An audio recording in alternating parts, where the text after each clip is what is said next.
As someone who's been with the series since the very beginning, I find it immensely difficult to comprehend that it's been 25 years since Lara exploded onto the gaming scene, because just so much has happened in that time. We've had 12 main series games, various spin-offs, mobile games, 3 feature films so far, an animated series, 1 so far, comic book series, and more merchandise than you could shake a ski on at. So there's never really been a better time to look back at how it all began. Author and long-term Tomb Raider fan Daryl Baxter has done just that in his debut book, The Making of Tomb Raider, out on October 25th to mark the 25th anniversary of the series.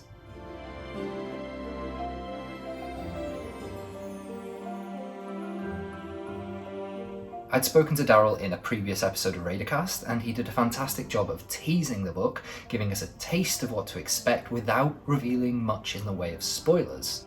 And it's in that vein that I hope to provide this review. The book tells the development stories of Tomb Raider 1 and Tomb Raider 2 through interviews with the people who lived it firsthand. Daryl has interviewed a multitude of people from Core Design and its publisher team at Eidos Interactive to gather their thoughts and memories into a coherent and wildly enjoyable story. Not only do we read about the thoughts behind the development process, but we also find out about the inspirations that set their imagination on fire and led to some of the most iconic scenes in gaming history. But Daryl's investigation goes deeper than just the surface, giving us insight into the developers, the people themselves, their lives, their backgrounds, their hopes for the games.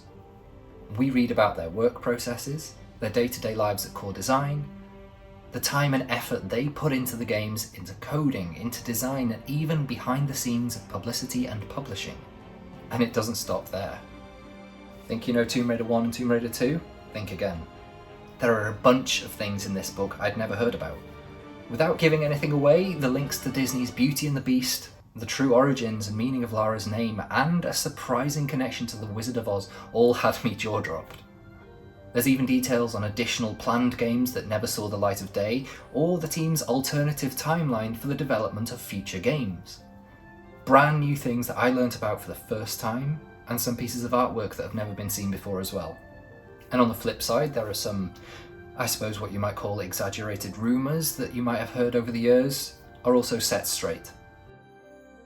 Daryl sets the mid-90s scene very naturally, taking you back in time and letting you feel like you're there with the team, experiencing their joys, their struggles.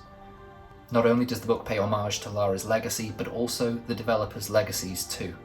The more we read, the more we begin to learn their personalities and their sense of humour, which allows us to better understand why the games are the way they are. From Heather Gibson's love of crafting puzzles and environments to Neil Boyd's dastardly death traps. So do I recommend this book? Yes. If you love Tomb Raider, yes. If you want to know more about the series' origins, yes. If you want to experience one of the finest tributes ever written to Lara Croft and celebrate the reasons she spent a quarter of a century as a gaming icon, yes, this is the book for you. I'll drop a link to the book in the video description, so be sure to grab yourself a copy, and I hope you enjoy it as much as I did.